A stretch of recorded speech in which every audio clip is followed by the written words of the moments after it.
Bonjour à toutes et à tous, c'est Stan pour le site tidia.com. On va faire notre point hebdomadaire sur le S&P 500, les 500 plus grandes valeurs américaines, le meilleur reflet des actions dans les pays occidentaux, notamment en particulier aux États-Unis. C'est notre baromètre. Donc le S&P 500 n'a pas beaucoup bougé cette semaine, il faut bien le dire, sauf que quand on regarde de plus près, qu'est-ce qui se passe? Eh bien, nous sommes sur ce fameux plus haut et on n'a fait que de tourner en rond, hein.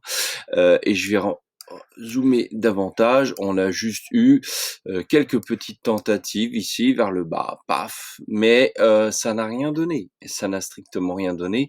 Donc pour l'instant, on ne peut pas préjuger qu'il y ait un retournement, parce que pour un retournement, je rappelle, ne serait-ce que sur le Bollinger, il faudrait passer les médianes. On n'y est pas du tout. Je vais mettre en 4 heures pour éclaircir les choses. Vous voyez que c'est profondément ennuyeux, c'est flat à en mourir. Il ne se passe rien, on est quasiment à l'horizontale. Rien, de rien, de rien. Donc, qu'est-ce qu'il y a de plus depuis la semaine dernière sur le S&P 500? Rien. Donc, moi, je vous rappelle quand même nos objectifs. Nos objectifs, ça va être de travailler la baisse. Nos objectifs, ça va être peut-être dans un premier temps de regagner ce palier-là, d'accord? Et dans un second temps, ce palier-là. Voilà. Mais il nous faudra ici une séance majeure de retournement.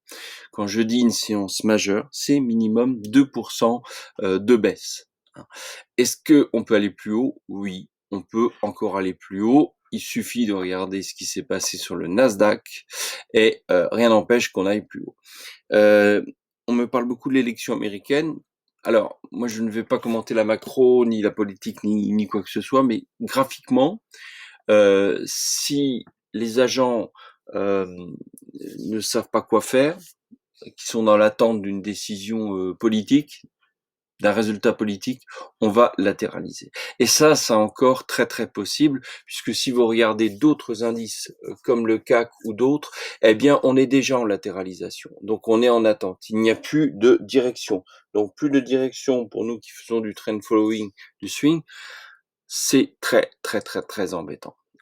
Par contre, on observera les signaux et je dirais une chose, les signaux, il faut qu'ils nous soient confirmés. Un seul signal ne fera pas le retournement.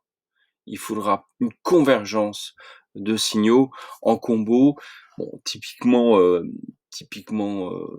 notre stochastique, peut-être d'autres, des résistances, des supports qui éclatent, des choses comme ça.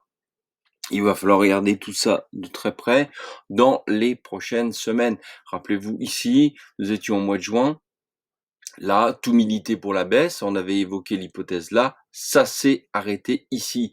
Ceux qui font du trend following, qui ne jurent que par ça, ici, nous n'avons pas clôturé au-delà des Bollinger de façon très franche. Donc, le signal n'était pas assez puissant. Et qu'est-ce qui s'est passé? On est retourné à la hausse et on l'a éclaté. Donc, on peut aller dans tous les sens. On est dans l'incertitude la plus totale. Donc ici, acheter n'a strictement aucun sens. Vendre, ça peut avoir du sens, mais c'est avec un risque. Voilà. Donc, affaire à suivre la semaine prochaine sur le S&P 500. C'était Stan pour le site Eti.